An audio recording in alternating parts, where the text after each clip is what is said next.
So we've got a major update in a fight to eliminate state suppressor bans.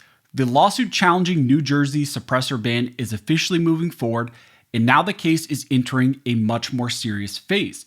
The court has now ordered the parties to complete their expert discovery and submit their briefs on summary judgment motions and prepare for the next major stage of this battle. That means that this case is not being frozen, delayed, or buried procedurally. It's actually going to move forward to a final ruling. And when you zoom out, this is part of kind of the larger two-front legal strategy to dismantle both the federal NFA structure and then also state-level bans on NFA items like suppressors. So let's break down what is now happening in this critical case. Now, before we jump into this video, if you want to support the channel, one of the best ways to do that is simply by subscribing. You can also click the like button that just tells the algorithm that you appreciate this content, and so it shares it with more people. I also want to thank one of the main supporters of this channel, which is Attorneys on Retainer. When it comes to self-defense protection, in my opinion, AOR is in a league of their own. They're backed by an actual law firm, the Attorneys for Freedom, and they're always trying to expand upon their benefits to give you as much as possible as a member. And right now, if you sign up using the link down below and you use my code ARMEDSCHOLAR, for a limited time, you can get $50 off of the individual sign-up fee or $25 off the family sign-up fee. Now, if you've been following the channel for a while, you will know that a lot of this started with the One Big Beautiful bill when that was passed, and it reduced the NFA tax from $200 all the way to $0. That change actually triggered two major categories of litigation. First, you have federal lawsuits in areas like the state of Texas and federal district courts in Texas, challenging the remaining NFA restrictions, registration, transfer requirements, and all of that based on the new $0 tax. And second, now you have state-level lawsuits challenging states' outright bans on NFA items like SBRs and suppressors.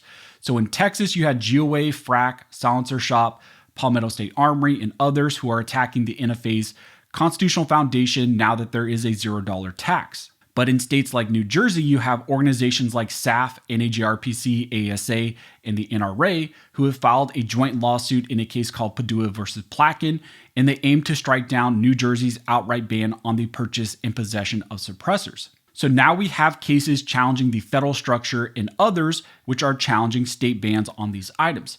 And importantly, both are now moving forward at the same time. So you may be asking, what is this New Jersey suppressor challenge? What is this all about? Well, the plaintiff's essentially argument is very straightforward and very simple. They argue that the Second Amendment protects arms and that suppressors are either protected arms themselves or so integral components that they need to be protected as well. They argue that suppressors are in common use and they have been lawfully possessed for over a century.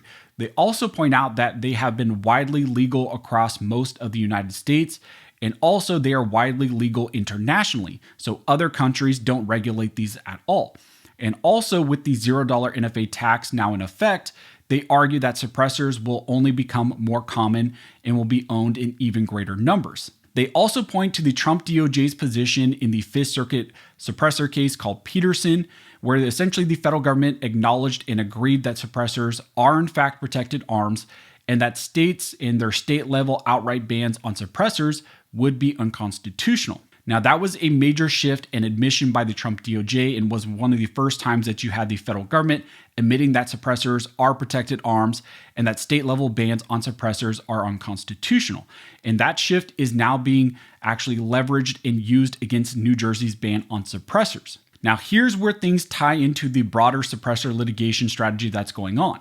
In these New Jersey cases, the state is not simply conceding the merits of this issue.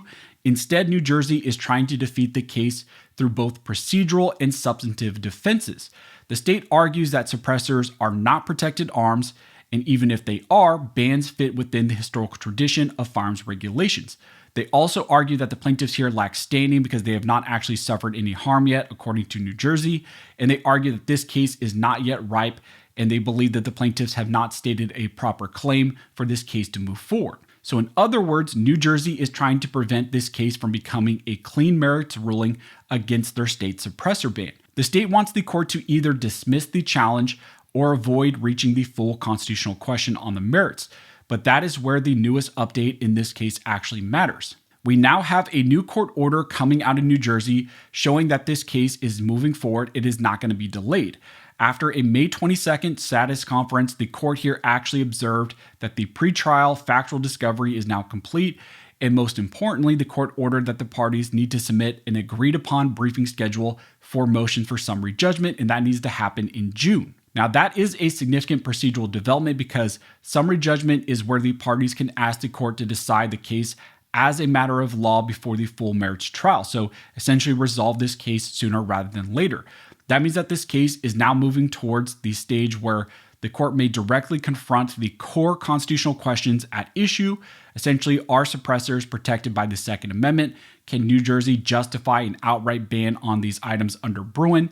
And does any historical tradition actually support banning suppressors outright within a state? So procedurally, this is not a stalled case anymore. This case is now actively moving into the summary judgment litigation phase of this issue. So why does this matter? Well, because if suppressors are protected arms, and if the federal government has already acknowledged that position in other cases, New Jersey's outright ban becomes extremely difficult for them to defend, especially under precedent like the Supreme Court ruling in Bruin. Under Bruin, once the conduct is covered by the Second Amendment's plain text, the burden then shifts to the government, and the state then has to show a historical tradition supporting this type of restriction. And that is where New Jersey is going to have a very serious problem. Suppressors have existed for a very long time. They were widely sold and possessed. They're still widely owned and possessed. There is no obvious federal era kind of analog banning these types of noise reduction devices. And the $0 NFA tax that was passed further undermines the argument that suppressors are somehow uniquely outside normal Second Amendment protections, and the numbers of these items are just simply going to grow. Also keep in mind, this case, Padua versus Plotkin, does not exist in isolation.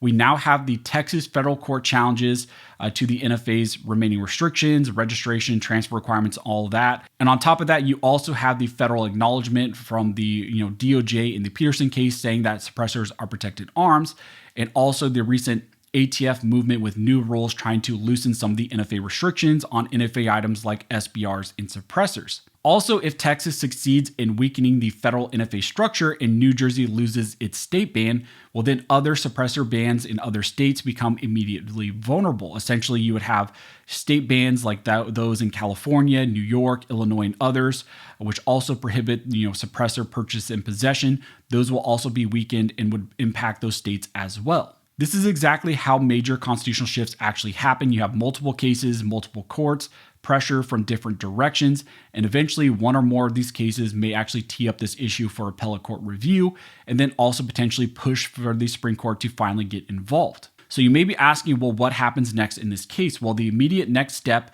is that June deadline for the parties to submit their proposed summary judgment briefing schedule. And then after that, the parties will begin filing those summary judgment motions, and the court will consider that and decide if they're just going to end this case right here and now. That will likely become the next major battle in this case. New Jersey will continue trying to defend its ban and avoid a ruling that suppressors are protected arms, and the plaintiffs will argue that the court should reach the merits of this case and strike down that state ban. It will also be interesting to see, whether the Trump DOJ decides to formally also intervene in this case, files a statement of interest in a support brief for the plaintiffs, because keep in mind, again, the Trump DOJ did that, kind of position shift in the Peterson case. They've supported some other 2A cases recently. So it would be, not outside of the norm for the Trump DOJ to step in this case and say, yes, we believe that states cannot outright ban suppressors. So that's where things currently stand right now in this New Jersey Padua versus Plotkin case. Again, this is a challenge to New Jersey's ban on suppressors, but this impacts a lot of other states.